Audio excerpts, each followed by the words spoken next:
Buenas tardes a todos y bienvenidos un día más al invitado de Radio Francia Internacional. El próximo sábado se inaugura en el Museo del Louvre, aquí en París, una escultura cinética del artista venezolano Elías Crespin, que va a decorar de manera perenne una de las escalinatas del museo. Ese mismo día también se inaugura una exposición de Elías Crespin en la Galería Denis René, quien impulsó en el París de los años 60 el arte cinético.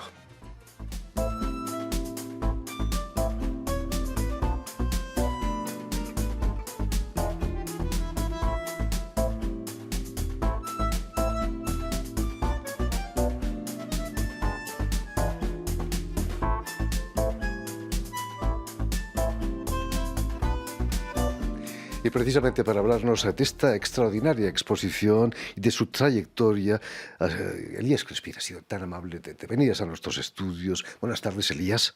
Buenas tardes, Jordi. Con mucho gusto y gracias a ti por esta invitación. Es un verdadero placer tenerte aquí entre nosotros. Permíteme que explique, Elías, que has nacido en Caracas en 1965 y que en tu familia había artistas, naturalmente, pero también matemáticos, ¿no? No es de extrañar que estudiases ingeniería informática, ¿no? Quizá la influencia de tu padre fue decisiva. Sí, sí lo fue. Él trajo, no sé si se acuerdan, las Apple II. Fueron una de las primeras computadoras sí, que se popularizaron un poco, sobre todo entre matemáticos o entre ingenieros. Eran muy Y trajo primitivas, uno para ¿no? la casa y con eso aprendí a programar. O sea, me interesé muchísimo y me apasioné. Pasaba tardes a los 14, 15 años, pasaba tardes enteras simplemente haciendo dibujos con numeritos y programando. Fascinante, ¿no?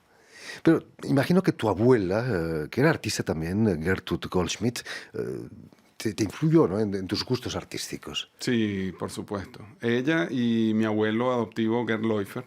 Mi abuela, yo la visitaba mucho, viví mucho con ella y me acuerdo que era un lugar de paz, su casa. Fue una de las pioneras del arte cinético, ¿no? En aquella época no era fácil ni ser mujer ni ser artista cinético, ¿no? Sí, su tema central fue la línea.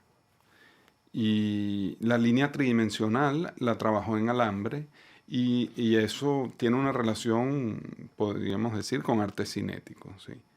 Me contabas que llegaste a trabajar con ella en el atelier, en su taller. Sí, aprendí a doblar alambritos con ella. No es fácil, me imagino.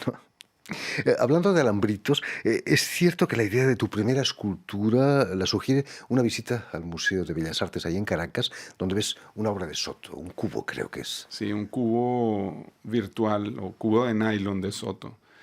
Justamente había una exposición retrospectiva de mi abuela en el Museo de Bellas Artes y estaba en 2 pisos del museo. Subo al segundo piso y cuando llego al descanso del primer piso, perdón, cuando llego al descanso del primer piso, me había expuesta en el pasillo una obra de Soto como parte del espacio de pasillo. Y me quedé en shock viéndola, impresionado, feliz, fascinado.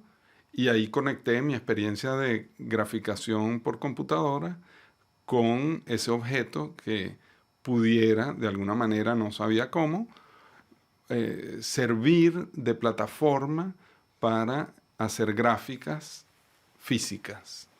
¿Qué hubiera dicho Jesús Rafael Soto si supiese que alguien está dando movimiento a sus obras? Yo creo que le hubiera encantado. Y me pongo en su lugar en ese caso y una de las consecuencias que más aprecio de exponer y de mostrar lo que hago es la posibilidad de inspirar a otros a hacer cosas. Entonces, sí, yo creo que estaría contento de haber inspirado a alguien a hacer algo, una evolución, un cambio a partir de su obra. En el 2008, Elías, vas a instalarte aquí en París, donde vas a visitar a Carlos Cruz Diez. Imagino que fue el que te incitó a continuar trabajando, ¿no? Yo visité a Cruz Diez, los llamé, me consiguieron el teléfono de Cruz Diez y lo llamé así al atelier y dije, mire, yo soy Elías Crespin, un artista, me gustaría visitar su taller, si es posible, mostrarle un poquito qué es lo que estoy haciendo. Y me dijeron que sí, vente. Y fui. Le mostré mi trabajo y el consejo su comentario que más importante y que me quedó grabado fue: Elías, tienes algo muy importante en las manos. He visto mucha gente con cosas importantes en las manos y por una u otra razón se le presentan obstáculos y no sigue. No te detengas. Sigue y continúa con eso que tienes en la mano. Y bueno, en eso estoy. Gracias, Cruz Diez.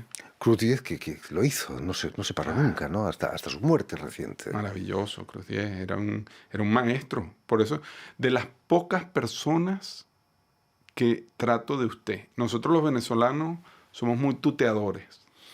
Pero yo a él sentía un respeto profundo por su investidura de artista y de maestro y de persona simpática y alegre y que todo el tiempo estaba transmitiendo algo edificante. Por supuesto. Hace poco más de un año, Elías, exponías una de tus obras en el Grand Palais en el marco de una exposición titulada Artistas y robots.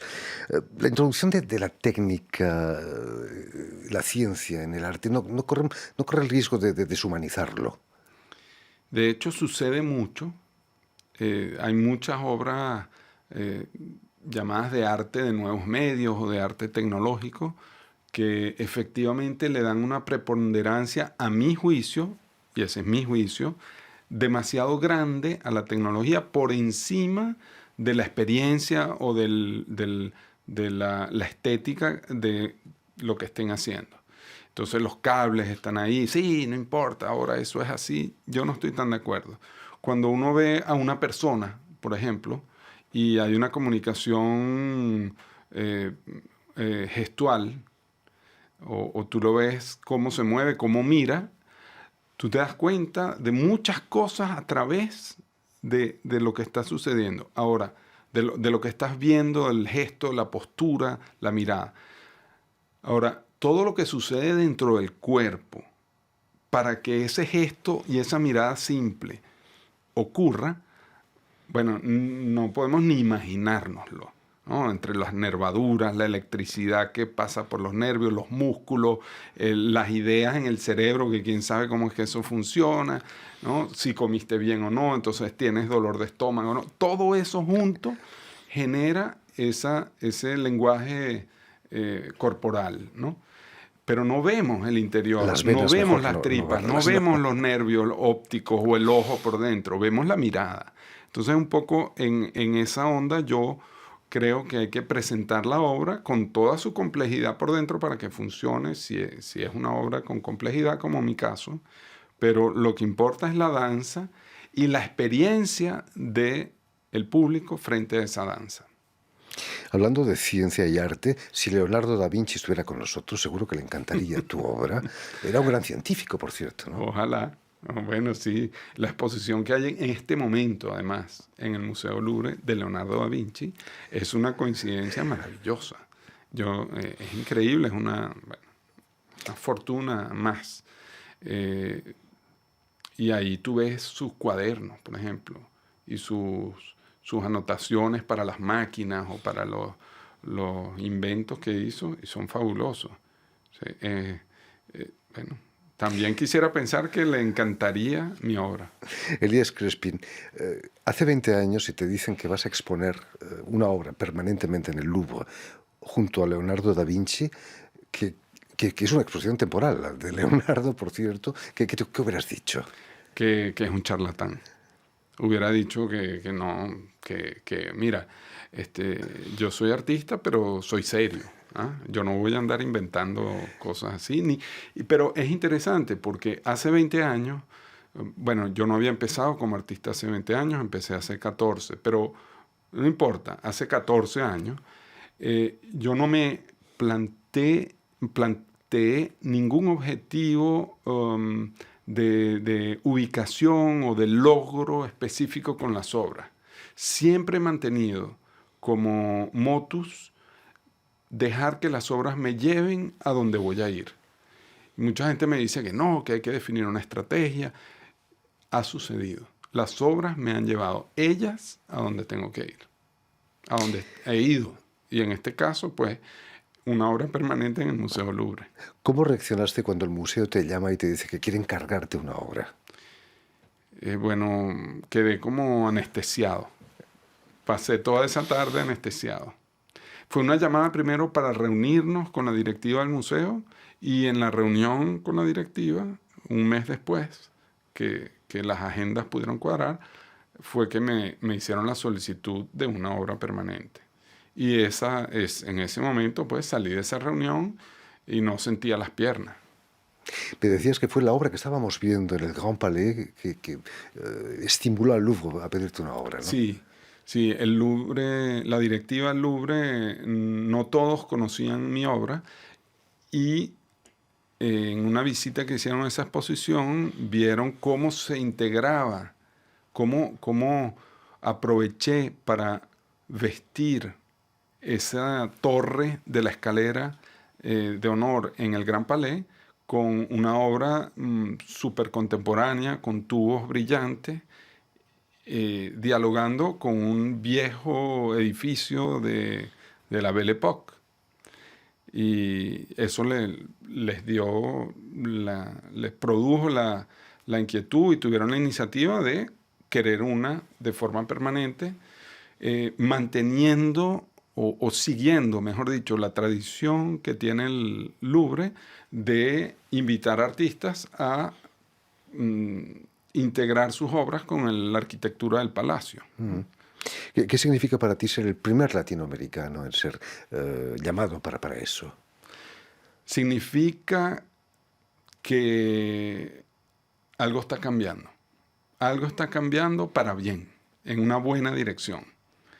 No sabría decir específicamente, pero por el hecho de ser latinoamericano, por el hecho de ser una obra contemporánea, de las características que es, todo eso junto indica que hay un interés por presentar de una manera novedosa el arte en el mundo.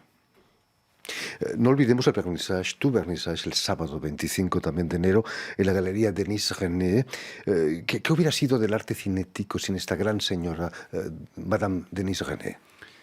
Hubiera sido mucho menos, hubiera estado mucho menos presente en el mundo. Ella fue una luchadora y una perseverante difusora de los artistas que trabajaban con geometría o con tridimensionalidad, esculturas basadas en plexiglas y en la línea y en los planos, en el espacio, como por ejemplo Jesús Soto, Carlos Cruz Diez, Sobrino, Vasarely, Leparc, Vasarely, que fue fundador de la galería prácticamente, y muchos otros.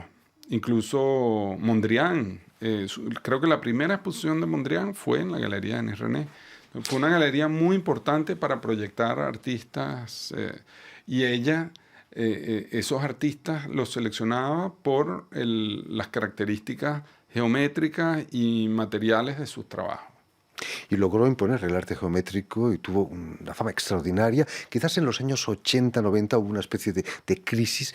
¿Qué ha pasado para que hoy en día, en pleno siglo XXI, vuelva a nacer este amor por el arte geométrico y cinético? Específicamente no te sabría decir, pero se estaba reforzando la noción, por así decirlo. Y después de pasar un tiempo de descanso, esa noción reforzada aparece. Necesitaba un cambio. Yo propongo un cambio, una diferencia, una evolución, y ahí está, hay una buena respuesta. Imagino que el ordenador está en la computadora al lado de la obra, no lejos. ¿Va a estar 24 horas al día funcionando tu obra o no se desconecta? No, va a funcionar con el horario de las galerías.